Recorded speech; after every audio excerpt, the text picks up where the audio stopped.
ਮੇਰੇ ਸੰਗੀਓ ਸਾਥੀਓ ਤੇ ਮਿੱਤਰੋ, ਤੁਸੀਂ ਦੇਖ ਰਹੇ ਹੋ ਆਪਣਾ ਪੰਜਾਬ 444 YouTube ਚੈਨਲ ਤੇ ਤੁਸੀਂ ਕਰ ਦਿਓ ਇਹਨੂੰ ਸਬਸਕ੍ਰਾਈਬ ਤੇ ਤੁਹਾਡੀਆਂ ਮੁਹੱਬਤਾਂ ਦਾ ਸ਼ੁਕਰੀਆ। ਖੁੱਲੇ ਰੋਡ ਤੇ ਖੁੱਲੀਆਂ ਸੜਕਾਂ ਇਹ ਰਾਵਲਪਿੰਡੀ ਦੀ ਪਹਿਚਾਣ ਹੈ ਜੀ। ਜਿਸ ਵਕਤ ਬੰਦਾ ਮੇਨ ਰੋਡ ਹਾਈਵੇ ਤੇ ਚੜ ਜਾਂਦਾ ਹੈ ਤੇ ਦੋ ਪਾਸੇ ਵਨ ਵੇ ਰੋਡ ਬਣੇ ਤੇ ਸੋਹਣੀਆਂ ਸੋਹਣੀਆਂ ਸਾਈਡਾਂ ਤੇ ਦੁਕਾਨਾਂ ਤੇ ਸ਼ਾਪਾਂ ਬਣੀਆਂ, ਇਤਨੀਆਂ ਦਿਲ ਨੂੰ ਭਾਉਂਦੀਆਂ ਨੇ ਕਿ ਬੰਦਾ ਵੇਖਦਾ ਹੀ ਰਹਿੰਦਾ। ਮੈਂ ਵੀ ਅੱਜ ਸੰਗੀਆਂ ਸਾਥੀਆਂ ਨੂੰ ਅੱਜ ਜਿਹੜਾ ਸਫ਼ਰ ਕਰਾ ਰਿਹਾ ਵਾਂ, ਜਿਸ ਤਰ੍ਹਾਂ ਮੈਂ ਅੱਜ ਤੁਹਾਨੂੰ ਵਿਊ ਕਰਾ ਰਿਹਾ ਵਾਂ, ਉਹ ਵੀ ਅੱਜ ਮੇਨ ਹਾਈਵੇ ਰੋਡ ਦਾ ਹੀ ਹੈ। ਮੈਂ ਤੁਹਾਡਾ ਸੰਗੀ ਸਾਥੀ ਇਕਬਾਲ ਗੁੱਜਰ ਤੇ ਤੁਸੀਂ ਦੇਖ ਰਹੇ ਹੋ ਆਪਣਾ ਪੰਜਾਬ 444 YouTube ਚੈਨਲ ਤੇ ਕਰ ਦਿਓ ਇਹਨੂੰ ਸਬਸਕ੍ਰਾਈਬ। ਪਿੰਡੀ ਦੇ ਸੱਜੇ ਖੱਬੇ ਪਾਸੇ ਦੇਖ ਕੇ ਤੇ ਜਿਸ ਵਕਤ ਸਮਾਂ ਕੈਂਪ ਤੋਂ ਕੋਲੋਂ ਤੋਂ ਹਾਈਵੇ ਰੋਡ ਤੇ ਚੜੇ ਤੇ ਉਹਦੇ ਇਰਦ ਗਿਰਦ ਬਣਦੇ ਪਲਾਜ਼ੇ ਤੇ ਬੜੇ ਬੜੇ ਬਣੀਆਂ ਵਰਕਸ਼ਾਪਾਂ ਤੇ ਬੜੀਆਂ ਬੜੀਆਂ ਦੁਕਾਨਾਂ ਬੰਦੇ ਦਾ ਦਿਲ ਮੋਹ ਲੈਂਦੀਆਂ ਨੇ ਤੇ ਖੂਬਸੂਰਤ ਰੋਡ ਕਾਰਪੇਟ ਬਣੇ ਰੋਡ ਤੇ ਬੰਦੇ ਨੂੰ ਸੋਹਣੇ ਤੇ ਸੁਨੱਖੇ ਲੱਗਦੇ ਨੇ।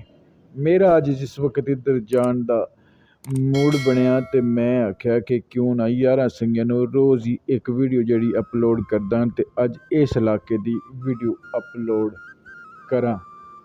ਇਰਦ ਗਿਰਦ ਫਰੂਟ ਵਾਲੀਆਂ ਰੇਹੜੀਆਂ ਤੇ ਦੂਸਰੇ ਲੋਕ ਜਿਹੜੇ ਨੇ ਉੱਥੇ ਅਕਸਰ ਹੀ ਦੇਖੇ ਤੇ ਮਿਲਦੇ ਨੇ।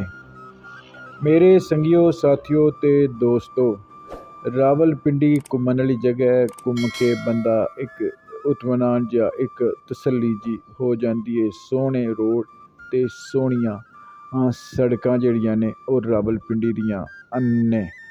ਮੈਂ ਇੱਥੋਂ ਥੋੜ੍ਹਾ ਜਿਹਾ ਅੱਗੇ ਜਾ ਕੇ ਤੇ ਲੈਫਟ ਸਾਈਡ ਤੇ ਟਰਨ ਹੋਣਾ ਸੀ, ਲਿਹਾਜ਼ਾ ਮੈਂ ਜ਼ਿਆਦਾ ਜਿਹੜੀ ਹੈ ਉਹ ਲੰਬੀ ਚੌੜੀ ਵੀਡੀਓ ਬਣਾਉਣ ਦੀ ਬਜਾਏ ਮੈਂ ਕਿਹਾ ਕਿਉਂ ਨਾ ਇੱਕ ਛੋਟੀ ਜਿਹੀ ਵੀਡੀਓ ਬਣਾ ਕੇ ਤੇ ਆਪਣੇ ਦੋਸਤਾਂ ਸੰਗੀਆਂ ਤੇ ਮਿੱਤਰਾਂ ਨੂੰ ਇਤਨਾ ਹੀ ਦੱਸ ਦਿੱਤਾ ਜਾਏ ਕਿ ਕਿਤਨੀ ਕੁ ਖੂਬਸੂਰਤ ਤੇ ਕਿਤਨੀ ਕੁ ਟ੍ਰੈਫਿਕ ਇਸ ਰੋਡ ਤੇ ਪਾਈ ਜਾਂਦੀ। ਇਸ ਰੋਡ ਤੇ ਬਲਕਿ ਬਹੁਤ ਜ਼ਿਆਦਾ ਟ੍ਰੈਫਿਕ ਪਾਈ ਜਾਂਦੀ ਹੈ ਕਿਉਂਕਿ ਇਹ ਰੋਡ ਜਿਹੜਾ ਦੂਸਰਿਆਂ ਸ਼ਹਿਰਾਂ ਨੂੰ ਟੱਚ ਕਰਦਾ ਹੈ। ਇਹਨੂੰ ਲਾਹੌਰ ਤੋਂ ਵੀ ਲਾਹੌਰ ਤੱਕ ਇਹ ਰੋਡ ਟੱਚ ਕਰਦਾ ਹੈ ਤੇ ਇਸ ਵਾਸਤੇ ਇਸ ਰੋਡ ਤੇ ਬਹੁਤ ਜ਼ਿਆਦਾ ਸ਼ਹਿਰ ਆਬਾਦ ਨੇ। ਤੁਸੀਂ ਦੇਖ ਰਹੇ ਹੋ ਆਪਣਾ ਪੰਜਾਬ 444 YouTube ਚੈਨਲ ਤੇ ਕਰ ਦੇਣਾ ਸਬਸਕ੍ਰਾਈਬ ਤੇ ਰੱਬ ਰੱਖਾ ਤੇ ਮਿਲਾਂਗੇ ਅਗਲੀ ਵੀਡੀਓ ਦੇ ਨਾਲ।